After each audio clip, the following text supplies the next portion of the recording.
The pre-dawn sky over Sydney was thick with low-hanging clouds. The harbour lights blurred beneath a veil of mist. A cool wind cut through the early morning, carrying the faint salt tang from the ocean. The horizon was uncertain, shadowed, a canvas of muted blues and grays. On runway 16 at Sydney Airport, a sleek, twin-engine turboprop sat ready, its polished fuselage reflecting the amber glow of the apron lights. Inside the cockpit, dials hummed with life. Switches clicked under practiced fingers. The crew ran through their final checks, methodical and precise. Outside, the faint rumble of distant traffic blended with the soft thrum of the engines warming. Invisible to the passengers boarding in orderly lines, the air held a latent tension, a mixture of weather, timing, and the complexities of flight that would soon intersect. Minutes later, the aircraft taxied toward the threshold. A to C cleared the departure. Engines climbed in pitch, a rising whine cutting through the mist. From the cockpit window, the sprawling terrain of the northern suburbs emerged, veiled in fog and shadow. The plane lifted with a gentle torque, banking slightly as the coastline unfolded beneath. The early morning calm hid the fragility of the balance in the sky, an intricate choreography of human skill, machine precision, and environmental forces. Within this fragile harmony, a series of unseen variables, the weather, the air traffic, the aircraft's own mechanical sensitivities, began to converge. A minor misalignment, a delayed reaction, or a subtle misreading of instruments would soon turn routine into tragedy. The calm prelude carried the weight of inevitability, not through spectacle, but through the relentless precision of aviation intersecting with human limits. Australian National Airways, once a pillar of domestic aviation, had a long history of connecting Sydney with regional centres. By 1994, ANA's fleet included several twin-engine turboprops, known for reliability on short-haul routes but sensitive to procedural adherence in complex weather. The aircraft involved on this day, a meticulously maintained model, had logged thousands of flight hours. Maintenance records were up to date, yet even the most well-cared-for machines demand precision from those who operate them. The flight plan called for a routine journey from Sydney to a regional airport north of the city. In theory, the route was straightforward. Depart, climb through controlled airspace, transition over suburban terrain, then align with approach procedures. But in practice, the Sydney Air Corridor was constrained. Suburban sprawl, rising terrain, and fluctuating weather combined to create a narrow margin for error. Pilots were trained for these conditions, yet even experienced crews faced subtle hazards. Instrument interpretation under low visibility, terrain awareness, and the dynamic decisions required when multiple systems and procedures intersected simultaneously. On that morning, meteorological data indicated scattered low clouds, patches of fog, and variable wind gusts along the departure path. While not considered severe, the conditions demanded constant attention and careful adjustment. Air traffic control was monitoring multiple flights, issuing routine clearances, yet the ambient noise of the busy Sydney skies added layers of complexity. Beyond environmental factors, the operational culture of the airline emphasized procedural discipline. Crews were expected to follow checklists, cross-verify instruments, and maintain situational awareness at all times.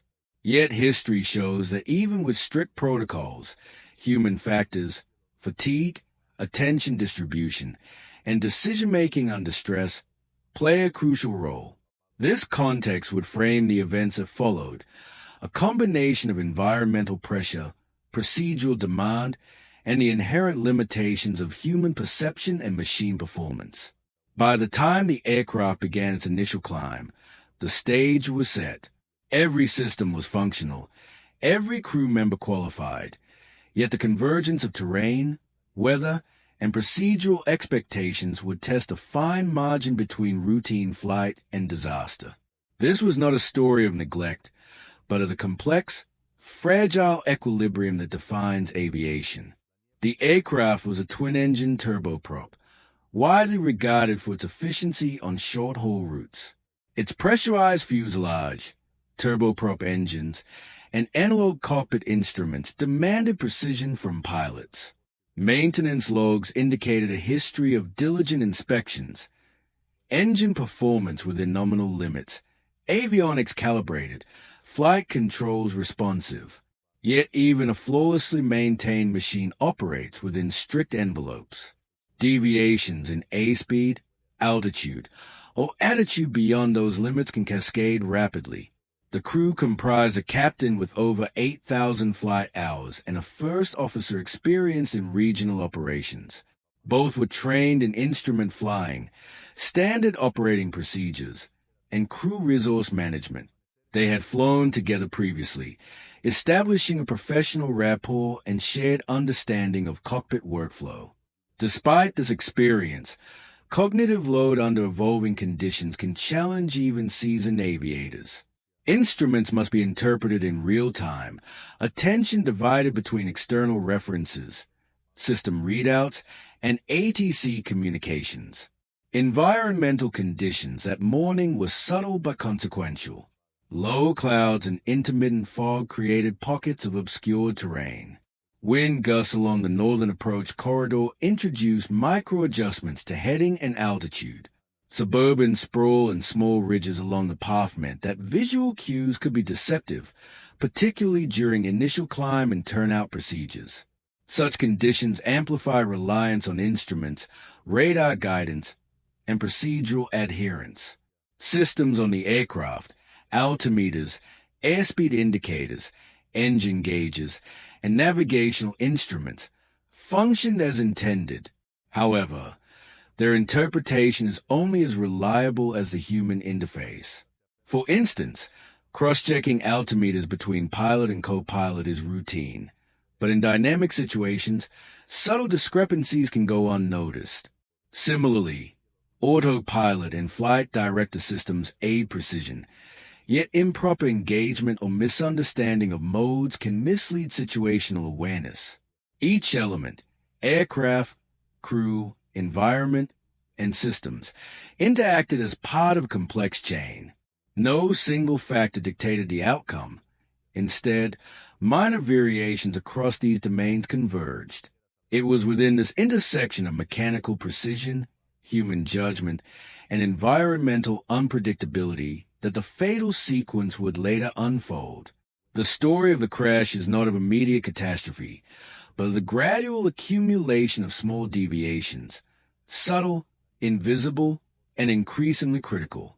The aircraft had departed Sydney under calm but mist-laden conditions. Engines climbed steadily, instruments steady, altitude increasing according to the flight profile. The first minutes were uneventful, yet subtle variables were already converging. A patch of fog obscuring rising terrain, a slight crosswind nudging the aircraft of heading, a momentary distraction in cockpit task management. As the plane approached the northern suburb corridor, the low cloud layer deepened. Visual references to the ground became intermittent. The crew, relying on instruments, began standard procedure for climb and turnout. Small discrepancies in altimeter readings and minor deviations in heading went unnoticed amid routine communications with ATC. Each minute required precise coordination, throttle adjustments, pitch control, heading alignment, and constant cross-checking of instruments. At 3,500 feet, the first signs of misalignment appeared. The aircraft's trajectory intersected with rising terrain slightly earlier than planned. The first officer noted a deviation in heading but hesitated, awaiting confirmation from the captain. A fraction of delay, a few critical seconds, meant that the aircraft entered a risk corridor.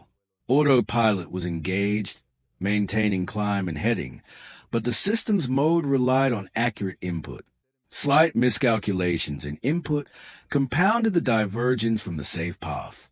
The final seconds were a sequence of procedural and environmental misalignments. The crew responded to instrument readings, attempting correction, but terrain awareness remained limited. The dense fog masked visual cues. The cockpit instruments, interpreted under normal workload, provided delayed warning. Despite immediate corrective input, the aircraft's flight path intersected with the terrain. The crash itself was abrupt, a mechanical inevitability. Once the trajectory intersected the obstacle, the sequence, reconstructed from flight data and eyewitness accounts, illustrates a convergence of minor errors, environmental concealment, and system reliance. No single action caused the accident. It was the cumulative effect of multiple, subtle factors interacting in a high-stakes environment. The silence after the impact contrasted sharply with the tense build-up. The fatal moment was not dramatic in its suddenness. It was precise, calculable, and tragically predictable when viewed through the lens of aviation analysis. In the hours following the crash, emergency services secured the scene near the northern suburbs. While the human toll was immediate, the focus of aviation authorities quickly shifted to understanding why a routine flight had ended in catastrophe. The Australian Transport Safety Bureau, ATSB, initiated a methodical investigation, gathering flight data recorders, cockpit voice recorders, maintenance logs, and weather reports. The investigation revealed a complex interplay of factors. The aircraft itself had no mechanical failure that could have directly caused the accident. Engines, flight controls, and instruments were all within operational norms. Weather, while not extreme, contributed to reduced visual cues. Human factors emerged as a critical component. Minor lapses in cross-checking, delayed response to heading deviations, and the natural cognitive strain of managing multiple tasks in low-visibility conditions. Investigators reconstructed the final moments using flight data, mapping the precise trajectory and timing of procedural inputs. This analysis demonstrated how small, incremental deviations, combined with environmental concealment, could accumulate into a fatal outcome. Autopilot modes are correctly engaged, but reliance on automation without simultaneous terrain awareness compounded risk. The accident illustrated how even experienced crews could encounter scenarios where the margin for error is minimal. The ATSB report emphasized systemic lessons rather than individual blame. Recommendations included enhanced training for situational awareness in low-visibility conditions, improved terrain awareness and warning systems, and refinements in autopilot interface design. Airspace procedures near urban centers were reassessed, and simulation scenarios incorporating similar environmental and procedural challenges were integrated into pilot training. The impact extended beyond regulatory changes. The crash reshaped aviation culture, reinforcing the importance of methodical adherence to checklists, dual verification of instrument readings, and constant vigilance during initial climb and turnout procedures. Airlines and regulatory bodies acknowledge that safety relies on the convergence of human skill, mechanical reliability, and environmental understanding, and that even minor deviations can cascade into tragedy if not anticipated and mitigated. The 1994 ANA crash became a quiet turning point in Australian aviation. Its lessons were not immediate headlines, but enduring changes in how pilots, airlines, and regulators approach safety. The tragedy underscored a simple, yet profound truth. Aviation is an environment where precision, vigilance, and redundancy define survival. One legacy was the reinforcement of terrain awareness and warning systems, TAWS. While the aircraft had been equipped with standard instruments, subsequent fleet upgrades emphasized automated alerts for potential conflicts with terrain. Pilots were trained to trust these systems while simultaneously maintaining manual cross-checks, reinforcing dual-layer safety. Training programs evolved to focus on situational awareness in complex urban and low-visibility environments. Simulator sessions began incorporating subtle hazards, micro-deviations in heading, partial obscuration of terrain, and environmental variables, to teach crews to recognize and correct cumulative errors before they became critical. Air traffic procedures were also reassessed. Flight corridors over populated and rising terrain were adjusted to provide increased buffers, and ATC coordination protocols were refined. Safety culture extended beyond the cockpit. Maintenance crews, dispatches, and controls became part of a network designed to intercept errors before they propagate. Ultimately, the crash's legacy is measured not in spectacle, but in measured improvements in safety margins. Every new procedural guideline, every simulation exercise, every cockpit upgrade traces its lineage to lessons learned that day. The accident reminded the aviation community that risk is rarely singular or dramatic. It accumulates quietly through small gaps in awareness, subtle environmental pressures, and the complex interplay of human and machine. As Sydney skies returned to routine, the memory of the flight remained in procedural manuals, in training simulations, and in the cautious respect pilots maintained for even the most routine operations. The story closes not with drama, but with contemplation, informed vigilance, and a commitment to prevent repetition. It is a legacy of quiet, enduring improvement, a testament to the principle that in aviation, knowledge and preparation are the ultimate safeguards.